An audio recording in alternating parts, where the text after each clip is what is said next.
Hai, welcome back to NTR bersama saya Non. Di episode sebelumnya, saya pernah menjelaskan kalau Stranger Things menjadi series Netflix dengan penonton terbanyak di tahun 2019 setelah ditonton oleh sekitar 64 juta orang. Dan buat kalian yang belum pernah nonton Stranger Things dan penasaran dengan isinya, pada episode kali ini saya akan mereview Stranger Things dan prediksi yang akan terjadi di season keempat. Stranger Things adalah sebuah series original Netflix yang diciptakan oleh Matt Duffer dan Rose Duffer, atau kedua orang ini lebih dikenal dengan nama Duffer Brothers seperti yang kita lihat di openingnya. Memiliki genre fiksi ilmiah dan horor dengan tema tahun 80-an. Stranger Things membuat kita kembali merasakan sensasi teror monster di tahun 80. Buat kalian yang pernah nonton film It, kurang lebih isinya sama seperti itu. Namun hanya saja Stranger Things ini lebih seru dan lebih luas lagi jalan ceritanya. Sebagai series Netflix dengan penonton terbanyak, Stranger Things memecahkan rekor dengan menjadi series yang ditonton oleh lebih dari 40 juta akun hanya dalam waktu 4 hari setelah perilisan season ketiganya. Dan ini tidak pernah terjadi kepada film ataupun series Netflix sebelumnya. Dan juga pastinya banyak penghargaan yang didapatkan oleh Stranger Things. Sampai dengan video ini dibuat, Stranger Things telah menjadi nominasi dalam 210 penghargaan dan 63 kali keluar sebagai pemenang. Sampai saat ini sudah jalan 3 season. Season pertamanya rilis pada bulan Juli tahun 2016, kemudian season keduanya rilis pada bulan Oktober tahun 2017, dan season ketiga rilis pada bulan Juli tahun 2019. Series ini sudah diperbarui untuk season keempat dan sudah memulai proses syutingnya di bulan Februari tahun 2020. Namun tidak lama harus dihentikan sementara karena pandemi COVID-19. Dan sampai saat ini belum ada informasi resmi kapan tanggal perilisannya. Namun Netflix menargetkan kalau season keempat Stranger Things diperkirakan akan rilis sekitar awal tahun 2021. Untuk season kelima, Duffer Brothers pernah mengatakan dalam sebuah wawancara kalau kemungkinan Stranger Things akan berakhir setelah season kelima. Ada yang cukup menarik dari series ini. Stranger Things pernah dikritik oleh sebuah kelompok anti rokok karena menampilkan banyak adegan yang melibatkan rokok di dalamnya. Kemudian menanggapi kritik ini, Netflix berjanji untuk mengurangi jumlah adegan yang melibatkan rokok kepada semua proyeknya yang diperuntukkan bagi penonton remaja, baik itu film maupun series. Makanya di season ketiga terlihat penurunan adegan merokok yang signifikan apabila dibandingkan dengan season-season sebelumnya. Pada tahun 1983, di sebuah kota bernama Hawkins, ada sebuah laboratorium yang secara diam-diam melakukan eksperimen terhadap manusia. Dan secara tidak sengaja mereka membuka portal ke dimensi lain bernama The Upside Down. Kemudian makhluk sejenis monster dari The Upside Down muncul dan menculik anak-anak di kota ini secara misterius. Salah satu korbannya adalah Will Byers. Dan kemudian teman-teman Will ini yaitu ada Mike, Dustin, dan Lucas dengan dibantu oleh Eleven. Eleven ini memiliki sejenis kemampuan supranatural karena dia adalah salah satu subjek manusia yang melarikan diri dari laboratorium. Mereka semua melakukan pencarian terhadap Will yang kemudian ini menuntun mereka untuk mengungkap misteri dari The Upside Down. Saya sangat suka dengan cara Stranger Things mempermainkan emosi para penontonnya, membuat seolah-olah penontonnya sedang naik roller coaster, karena emosi kita dibuat naik turun. Dari mulai perasaan tegang, penasaran, kaget, lucu, sedih, pilu, sampai bahagia, semuanya saya rasakan jadi satu dalam series ini. Saya juga salut kepada Duffer Brothers yang telah mengemas setiap season Stranger Things dengan cerita yang sangat efektif. Tidak ada waktu yang terbuang di setiap episodenya. Malahan setiap episodenya selalu membawa kita menuju konflik cerita yang lebih tinggi lagi. Selalu menampilkan potongan-potongan misteri yang mulai terungkap. Dan kalau kita udah mulai nonton episode pertama, rasanya itu pasti bakal berat banget buat ninggalin tempat duduk sebelum rasa penasaran kita terpuaskan. Dan kepuasan ini akan kita dapatkan di episode terakhir. Kualitas akting para aktornya juga wajib diacungi jempol. Yang paling keren menurut saya adalah aktingnya Winona Ryder yang memerankan ibunya Will. Kalian bisa lihat sendiri bagaimana totalitasnya dalam memerankan seorang ibu yang putus asa karena kehilangan anaknya. I need to know where to find you, honey. Where are you? Can you tell me where you are? Namun karakter favorit saya adalah Steve Harrington. Saya sangat simpati dengan karakter yang satu ini karena kisah percintaannya yang selalu apes di setiap seasonnya. Di season pertama dan season kedua Nancy ditikung sama Jonathan, dan di season ketiga sempat diberi harapan oleh Robin, namun akhirnya harus kandas juga. Dari segi visual, Stranger Things ini juara banget.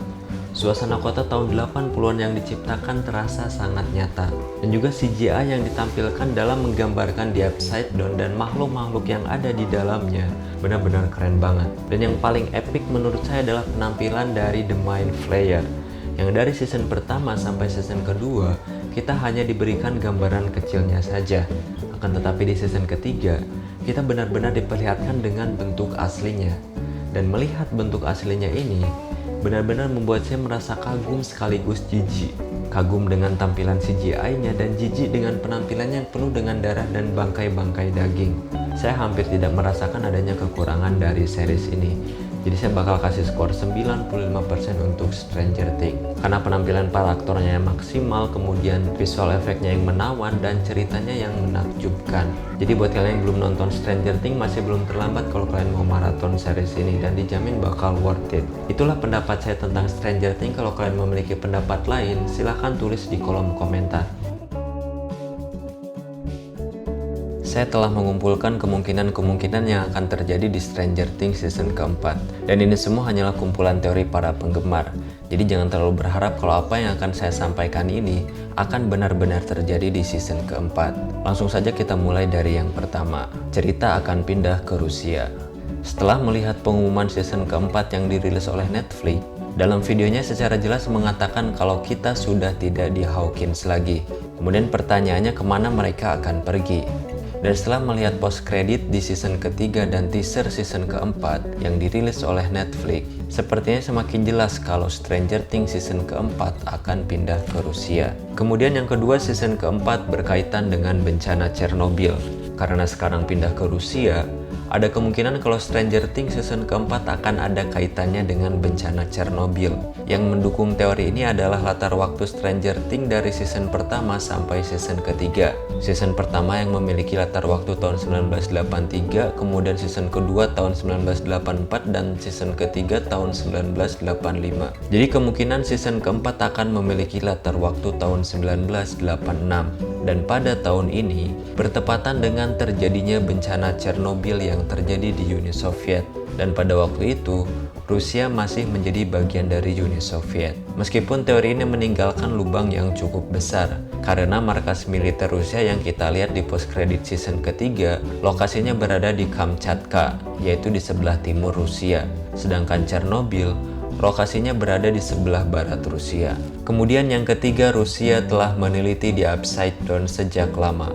Dalam post credit season ketiga, kita melihat para tentara Rusia yang memelihara Demogorgon. Dan bisa jadi ini adalah tanda kalau Rusia telah melakukan penelitian The Upside Down sejak lama. Yang mendukung teori ini adalah ketika Erika dan Dustin menyusup ke markas Rusia yang berada di bawah Starcourt Mall. Erika bertanya pada Dustin, seberapa besar Demogorgon? Dan pertanyaan ini muncul setelah Erika melihat kandang yang cukup besar untuk menyimpan sebuah monster. Yang keempat, Hopper masih hidup dan akan memiliki kekuatan seperti L. Setelah sebelumnya diduga tewas di season ketiga, dalam teaser season keempat, kita melihat Hopper seperti menjadi tawanan tentara Rusia. Ini menjadi bukti kalau Hopper masih hidup. Kemungkinan Hopper sempat melompat ke dalam Upside Down sebelum gerbangnya tertutup, dan kemudian Hopper ditemukan oleh pihak militer Rusia yang sedang melakukan penelitian The Upside Down. Dan melihat penampilan Hopper sekarang yang botak, ini sama seperti L di season pertama. Kemungkinan Hopper menjadi eksperimen laboratorium Rusia, dan ada kemungkinan kalau Hopper akan memiliki kekuatan seperti L. Yang kelima, Stranger Things season keempat berkaitan dengan film Black Widow. Menurut saya ini adalah teori yang paling gila, karena teori ini bisa terjadi kalau Stranger Things dan Marvel bersatu. Namun tetap tidak menutup kemungkinan kalau misalnya Duffer Brothers secara diam-diam menjalin kerjasama dengan Marvel. Yang mendukung teori ini adalah pemerannya Hopper, yaitu David Harbour, juga memerankan Red Guardian dalam film Black Widow. Kemudian ini diperkuat dengan Hopper yang pindah ke Rusia di Stranger Things season keempat. Dan Rusia adalah negara asal Red Guardian. Jadi kemungkinan di Rusia Hopper menjadi eksperimen laboratorium Rusia dan mendapatkan kekuatan hingga akhirnya menjadi Red Guardian. Dari semua teori yang saya sebutkan sebelumnya, kayaknya ini yang paling mustahil terjadi. Untuk episode selanjutnya saya akan mereview series yang wajib ditonton sekali seumur hidup, yaitu Game of Thrones. Jadi jangan lupa untuk subscribe dan tekan tombol loncengnya agar kalian mendapatkan notifikasi ketika videonya rilis. Sekian saja untuk video kali ini. Terima kasih sudah menonton. I hope you guys enjoy it. I'm Non. See you next time and bella ciao.